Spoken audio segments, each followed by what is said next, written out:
So I'll just jump right into our special event. I want to thank you for joining us today as we honor Juneteenth, the Day of Remembrance, Celebration, and Respect. Our theme this year focuses on intersectionality and the importance of voting. As we reflect on the struggles and triumphs of the past, we want to celebrate the progress that we've made and recognize diverse voices that have shaped our journey. So we hope that you enjoy this event and it inspires you to continue making a difference. I am honored to introduce our next two speakers, both of whom are employed by ADDP provider member organizations, and they play active roles in advancing DEI initiatives within their agencies. First, I'd like to introduce Dr. Jessica Pebble. She has made history at her agency as RFK's first ever Chief Diversity and Culture Officer. In 2022, she led the organization's efforts to be more diverse, equitable, and as an inclusive organization as it can be.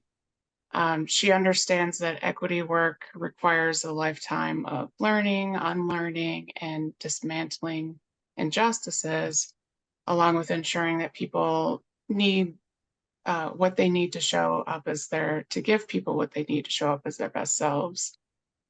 She is one of our award recipients from 2023 for DEIB. Thank you, Dr. Pebble, for joining us as a presenter today. And before I turn it over to her, I'd like to introduce our second speaker, Nichole Bourke. Nichole is the AFC placement specialist at Nonotuck. She also serves as the co-chair of their DEI committee. In this role, she has collaborated with her colleagues to identify gaps and champion initiatives to enhance workplace diversity. We're honored to recognize Nichole as our award recipient for 2022 for DEIB. Thank you, Nichole, for presenting today. And now I'd like to turn it over to Dr. Pebble. Thank you so much, Mandy. I appreciate that.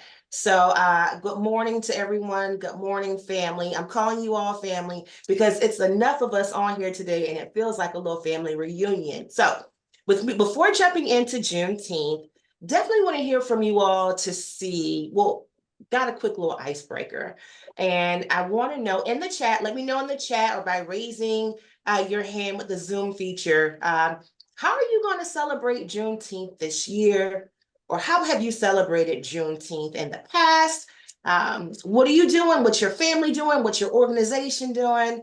Let me know in the chat feature.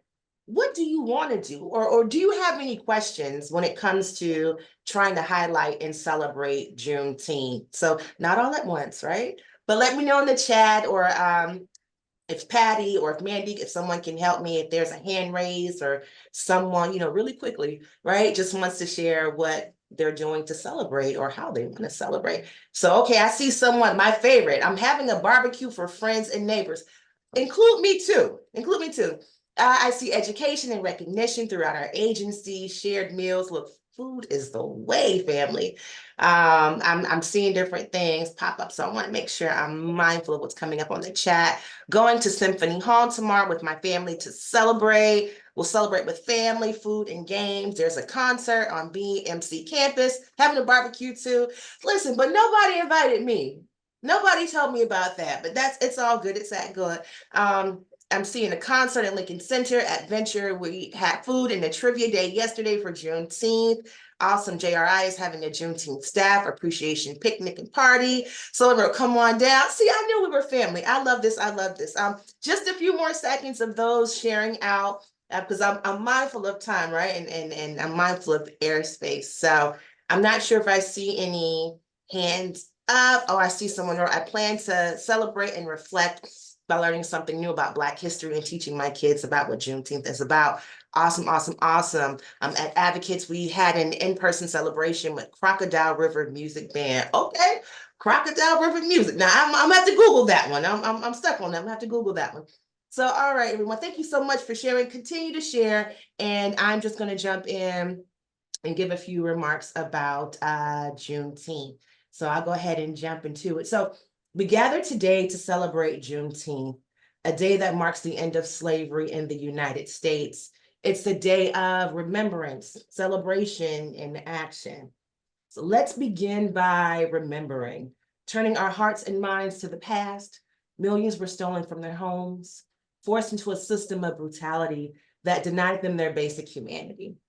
The resilience of those who persevered, who held on to hope, and who dared to dream of freedom. Countless Black men, women, and children fought for their liberation. Their stories are etched in the fabric of our nation, a constant reminder of the price paid for freedom. But Juneteenth is not only about the past, it's a day of celebration, a celebration of the hard-won freedom that Black Americans finally achieved, a celebration of their rich culture, enduring spirit, and contributions to art, culture, science, and society. Progress has been made in the fight for racial equity. So along with victories and celebration, the fight for true equality continues. It has to. Juneteenth is a call to action. We gather here not just to remember and celebrate, but to equip ourselves for the future. One critical action is the power of the vote. Black voters have been a driving force for progress throughout American history. Yet voter suppression tactics continue to disenfranchise Black communities.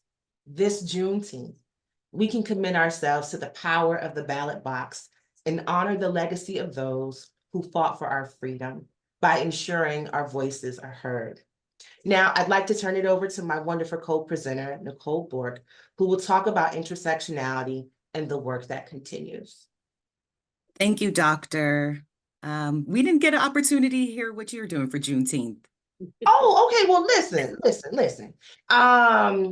So celebrating with friends and family tomorrow. So yeah, I gotta cook, right? I thought I didn't want to cook, but yeah, I'm gonna cook.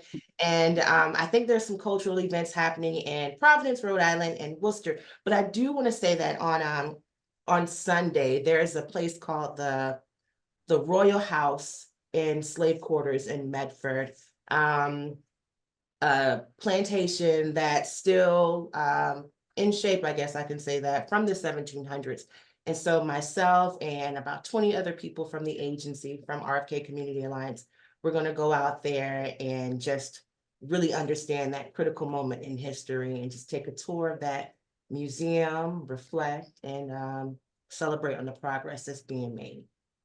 That's awesome. That's awesome. Yeah, I did a little bit of celebrating this weekend. They had an event out in Enfield, so I went out there and connected with people and things like that. So yeah, great work. All right, hello everybody. I want to talk about intersectionality and race and disability. So the fight for equality must also recognize intersection of race and disability. Black Americans with disabilities have often faced a double burden: discrimination based on both race and ability. They have been excluded from opportunities that deny access to resources. We have the ability to advocate for a truly inclusive society in which Black individuals with disabilities have equal opportunities to succeed, equal access to education and employment, and the same chance to live fulfilling lives as anyone else. By exercising our right to vote, we can elect officials who will champion policies that will promote racial justice, disability inclusion, and equal opportunity for all. We can ensure that our communities have the resources needed to thrive, and we can uplift the voices of those who have been marginalized. Juneteenth is a powerful reminder that freedom is a constant struggle. It's a day to reflect on progress made, but also a day to acknowledge the work that remains. Let this celebration be a springboard for action by using the power of our vote to build a more just, equitable, and inclusive society for everyone. So here's some ways we can act. Get out the vote, register yourself, help others, spread awareness about upcoming elections, participate in voter registration drives in your community, support relevant organizations, volunteer your time for groups working on these issues, such as NAACP Boston Branch and Mass Vote. Advocate for policies that promote equal opportunity and access for all. Also, educate yourself and self-reflect. Let's challenge our own biases to work to create more inclusive spaces in our organizations and communities. Search online platforms that offer documentaries and podcasts that explore these challenges, such as the following: the National Black Disability Coalition, Caregiving While Black. This podcast explores the experiences of Black caregivers, highlighting the unique challenges they face. And then also Seeing White, a scene on radio. We encourage you to share your resources with ADDP, so those can be added to the ADDP resource library for all members. By exploring these resources, we gain a deeper understanding of the experiences of Black Americans and how we can work towards a more inclusive society for everyone. Mandy? Just realized I was muted. Thank you so much. Great words and information that you brought to us. I really appreciate it. I have the honor of introducing our next speaker, Sean Rose, who is the president and CEO of Thrive Support and Advocacy. He is an esteemed ADDP board member and co-chair of our Diversity, Equity, Inclusion, and Belonging Board Committee. In 2017, he made history as well by being elected as the first Black District 1 City Councilor in Worcester, a role in which he was reelected twice before deciding not to run again in 2023. In addition to his political career, Sean serves as a diversity and wellness coach for O'Connor Professional Group in Boston. As an emerging leader making a significant impact, we are very fortunate at ADDP to have him as one of our go-to experts, given his wealth of knowledge and experience. So I want to welcome Sean Rose. Thank you, Mandy. Today, I have the honor of introducing a trailblazing figure in Massachusetts history. In 2023, Andrea Campbell became the first Black woman to be elected and sworn in as the Attorney General of our state. Prior to this historic achievement, she served as a dedicated member of the Boston City Council.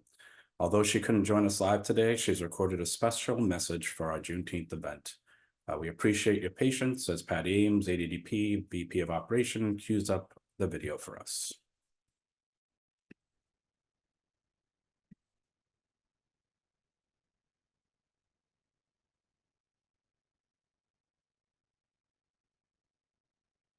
Hey everyone, Attorney General Andrea Campbell here. Happy Juneteenth. Of course, I wish I could be there with you all in person, but I hope to see you very soon.